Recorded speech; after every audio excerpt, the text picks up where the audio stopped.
Masyarakat Indonesia pasti mengenal tahu. Ada banyak sekali masakan khas Indonesia yang dibuat dengan bahan baku tahu seperti gorengan, perkedel tahu, pepes tahu, sapo tahu, dan masih banyak lagi. Selain harganya yang murah, tahu mengandung banyak nutrisi antara lain protein, zat besi, kalsium, serta rendah sodium, kolesterol, dan kalori. Menurut SNI 3142/2018, tahu adalah produk berupa padatan yang terbuat melalui proses penggumpalan protein sari kedelai atau bubuk kedelai yang ditambahkan air menggunakan bahan tambahan pangan koagulan atau air asam dengan atau tanpa penambahan bahan pangan lain dan bahan tambahan pangan yang diizinkan. Untuk memproduksi tahu yang baik, dapat mengacu pada SNI 3142/2018, SNI CXC 1969 Prinsip Umum Hygiene Pangan atau yang dikenal dengan GMP. Lalu bagaimanakah cara memproduksi tahu sesuai dengan SNI? Berikut tahapannya. Yang pertama, penerimaan bahan baku dan sortasi atau pemilahan. Bahan baku yang dibutuhkan dalam pembuatan tahu antara lain kedelai, air, dan bahan pengasam. Dalam menerima bahan baku, harus dipastikan menggunakan biji kedelai yang berkualitas baik, yaitu kedelai yang berbentuk bulat, berwarna kuning merata agak kecoklatan, kering, kulit tidak keriput atau cukup tua, padat, dan tidak ada jamur atau benda asing lainnya pada kedelai. Bahan pengasam atau yang biasa disebut bibit berupa batu tahu, yaitu kalsium sulfat atau CaSO4, atau asam cuka, atau perasan lemon. Dalam proses pembuatannya, air sangat dibutuhkan, tidak hanya dalam proses pencucian, namun juga perebusan. Untuk itu, perlu dipastikan bahwa air yang digunakan telah memenuhi persyaratan sesuai Permenkes nomor 492 tahun 2010 tentang persyaratan kualitas air minum. Sebaiknya dilakukan pengujian untuk memastikan air yang digunakan baik dan aman. Tahap kedua, perendaman. Perendaman biji kedelai dilakukan untuk melunakkan biji sehingga menjadi lebih mudah untuk digiling. Biji kedelai yang lunak juga akan mempermudah ekstraksi sari dari ampasnya. Gunakan air hangat hingga seluruh kedelai tenggelam serta rendam selama 3-4 jam untuk kedelai impor dan 4-5 jam untuk kedelai lokal. Perendaman dilakukan hingga tekstur kedelai mudah diolah. Yang ketiga, pencucian. Kedelai dicuci dengan air bersih berulang-ulang agar pasir dan kotoran tidak menempel. Setelah itu, kedelai siap untuk diolah. Yang keempat, penggilingan.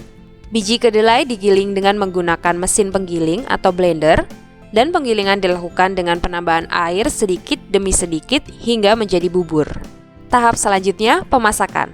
Bubur kedelai dimasak dengan ditambahkan air hingga encer dan dilakukan pada suhu 70 hingga 80 derajat Celcius hingga mengental. Suhu dan waktu pemasakan harus dikendalikan untuk mendenaturasi protein dari kedelai sehingga protein mudah terkoagulasi.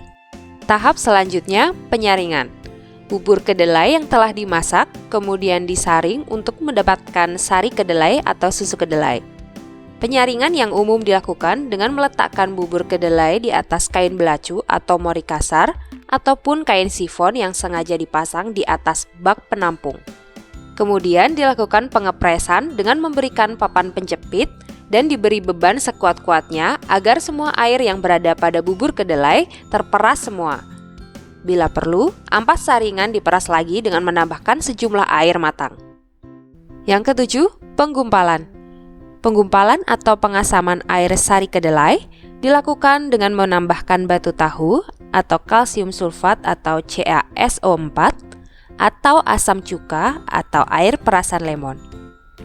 Bibit adalah bahan asam sisa proses penggumpalan sehari sebelumnya. Sisa bibit saat penggumpalan yang tidak dapat menggumpalkan sari bubur kedelai ditampung dalam wadah ember yang selanjutnya didinginkan selama semalam untuk digunakan sebagai bahan pengasaman pada hari berikutnya. Tahap 8, pencetakan, pengepresan, dan pemotongan. Sari kedelai yang telah digumpalkan selanjutnya dicetak menjadi tahu. Pencetakan dapat dilakukan dengan cetakan berupa kayu atau stainless steel yang ditutup dengan kain belacu. Lalu padatan sari kedelai dipres agar tercetak dan air yang terkandung dapat keluar.